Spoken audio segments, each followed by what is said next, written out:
সকাল সকাল চলে আসলাম আপুর সবজির বাগানে সবজি তুলতে। আসসালামু আলাইকুম, কেমন আছেন সবাই? আশা করছি ভালো আছেন, আমিও ভালো আছি। আপু গাছ থেকে সবজি তুলছে আর আমি এখানে দাঁড়িয়ে ভিডিও করছি। দেখতে কিন্তু অসাধারণ লাগছে, মানে গাছগুলো এত সুন্দর, কত উপরে গাছ উঠে গেছে। আপু হাত দিয়ে একদম ধরতেই পারছে না। দেখে মনে হচ্ছে বাহির থেকে কিনে নিয়ে আসছে।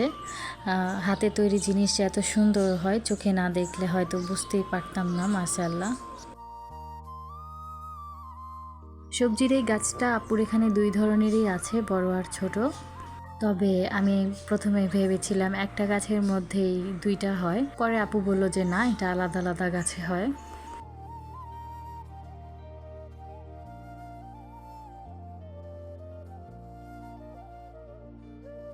এরপরই শুরু হয়ে গেছে বৃষ্টি, চারপাশ একদম ভিজে কাদা কাদা অবস্থা। বৃষ্টির মধ্যে আর কোনো গাছ দেখা হয়নি, তো বৃষ্টির পরে এখন আমি একটু বের হয়েছি। কিন্তু এই উঠানের মাঝখানে এসে আমি আটকে গেছি। মানে এই জায়গাটুকু একটু শুকনা, তো দাঁড়িয়ে আছে। সব জায়গা একদম পিছলা টাইপের হয়ে আছে। ওরা তো খুব সুন্দরভাবে হাঁটছে, কিন্তু আমার ভয় লাগছে পড়ে না যায়।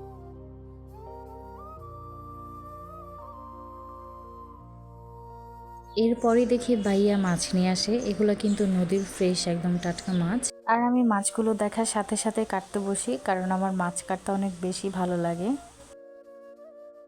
আমরা এখানে আসলে বেশিরভাগ মাছই খাই, মানে প্রতিদিন মাছই খাই, কারণ এইখানে মাছগুলো অনেক ফ্রেশ আর খেতে খুব ভালো টেস্ট। আমরা ওইখানে যে মাছগুলো খাই তো বেশিরভাগই চাষ করা, তো যার কারণে অত ভালো স্বাদ পাওয়া যায় না।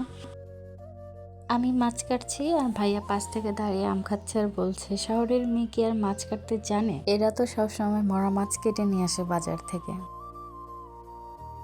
কিন্তু আমি সব কাজই পারি।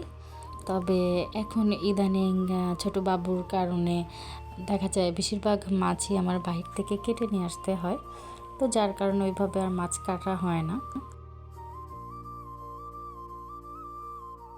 বৃষ্টির পর এই সুন্দর একটা ওয়েদার, খুব সুন্দর রোদও উঠেছে, চারপাশ একদম পরিষ্কার হয়ে গেছে।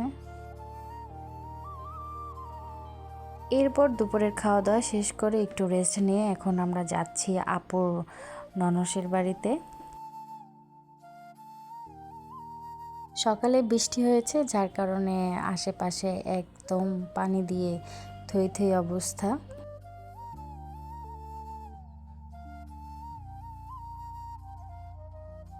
বাসা কিন্তু অনেকটাই দূরে, হেঁটে হেঁটে যাচ্ছি।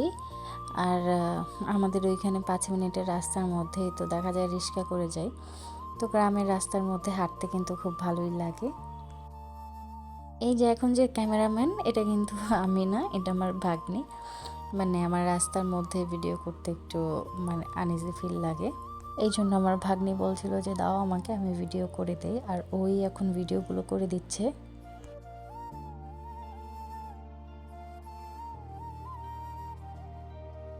আমার জন্য ভিডিও করতে যেয়ে একদম ফোন উল্টাপাল্টা করে ভিডিও করা শুরু করে দিয়েছে।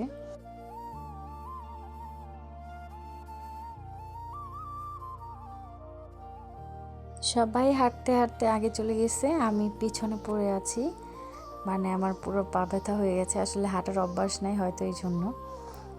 তবে প্রায় কাছাকাছি চলে এসেছি। এইখান দিয়ে গিয়ে আরও একটু ভিতরে যেতে হবে।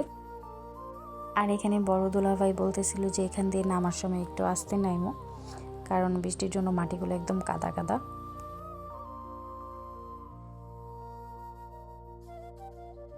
তো আজকের ভিডিওটা এখানেই শেষ করছি। যেতে যেতে দেখা যাবে ভিডিও আরও বেশি বড় হয়ে যাবে। তো সবাই ভালো থাকবেন। আল্লাহ হাফেজ, আসসালামু আলাইকুম।